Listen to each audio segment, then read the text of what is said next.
All right, so today we're going to look at something pretty interesting. We're Yeah. doing a deep dive into the rituals of the Sacred Atlantean Brotherhood. Oh, wow. Okay. And we're going off of a text called Exploring the Sacred Rituals of the Atlantean Brotherhood. And it was written by the organization's founder and Grand Master, Waxira. Okay. Now, I know that name might sound a little bit, like a secret society. Yeah. And in a way, it is. Right. But this isn't about secret handshakes or shadowy figures or anything like that. Sure. This is a system that really focuses on self-discovery and spiritual awakening. Okay. And I think it's going to be pretty interesting what we uncover here. Yeah, it's interesting because it kind of combines like ancient traditions with a modern approach to spirituality. Right. So it's not really about dogma or anything like that, Yeah. but more about using these rituals as like tools for personal transformation. Okay, so let's unpack that a little bit. Sure. The Brotherhood has this kind of tiered structure, Right. Like Apprentice Lodge and temple levels. Mhm. What's the idea behind this system?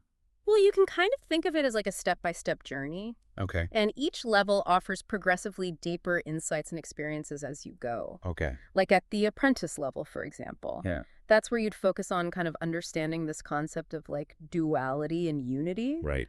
You know how seemingly opposite forces like light and darkness are actually interconnected, that kind of thing. Right. And this stage really just helps you kind of lay the foundation for deeper spiritual exploration. So it's not like you just jump into complex rituals right away. No. It's all about building a solid understanding of the fundamental concepts first. Right. And speaking of rituals, the text really emphasizes that they're not ends in themselves, but they're more tools for growth. Yeah. You can kind of think of them like guided meditations, contemplations, and symbolic practices. Right. And they're really designed to like unlock something within you. Yeah, and these techniques are actually found in a lot of different spiritual traditions. Right. It's not totally out there. Exactly. It's about tapping into these universal principles and practices Yeah. that have been used for centuries to help people grow spiritually. So you mentioned this step-by-step journey. Yes. The text gets really mysterious when it starts describing the lodge and temple levels. Right. And it mentions profound transformations and even this term cosmic consciousness. Yeah. What do you make of that? Well, cosmic consciousness is kind of a state of expanded awareness. Right. It's that feeling of being interconnected with everything in the universe. Okay. You can think of it as like experiencing this sense of oneness with all of creation. Wow. And that's the kind of profound shift that these rituals are said to facilitate at those higher levels. Wow. Oh, Yeah, yeah. but the text is also very clear about confidentiality at these higher levels, Yes. which really adds to this mystique. It does. Why the secrecy? Well, I think maybe it's about like protecting the integrity of the experiences.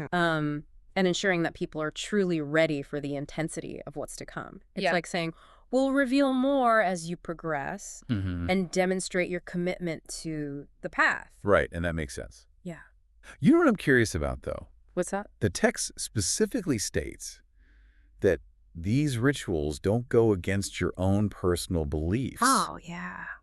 And it really emphasizes safety and choice, which I thought was interesting. Yeah, that stood out to me as well. Yeah. It seems to be acknowledging that you can engage with these rituals while still honoring your own individual beliefs and values. Right, so we have this hierarchical system that's designed to help you explore your spirituality. Yes. And it culminates in some pretty intense experiences at the higher levels. Yeah. For someone who is diving into this for the first time, Sure. what would you say is like the most important takeaway?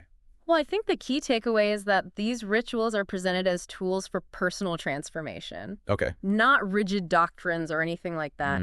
They're meant to be experienced and explored and integrated into your own unique spiritual journey. That brings us to a really interesting question. Oh, yeah. Given this emphasis on personal experience and transformation, are these rituals more akin to psychological practices than religious ones? Right. Or do those lines kind of blur in this context? That's a fascinating question. Yeah. And I think each person might answer that a little bit differently based on their own beliefs and experiences, you know? Perhaps the most important thing is not the label we put on it, Right. but the potential for growth and self-discovery that it offers. Mm-hmm. And who knows, maybe engaging with these rituals, even just conceptually, Right. can spark a deeper understanding of your own spiritual path. That's a great point to ponder. Yeah. Thanks for taking this deep dive with us. It's been a pleasure. Appreciate it. Yeah, absolutely. All right, everyone. We'll see you next time for another Deep Dive. See you later. Bye. Bye.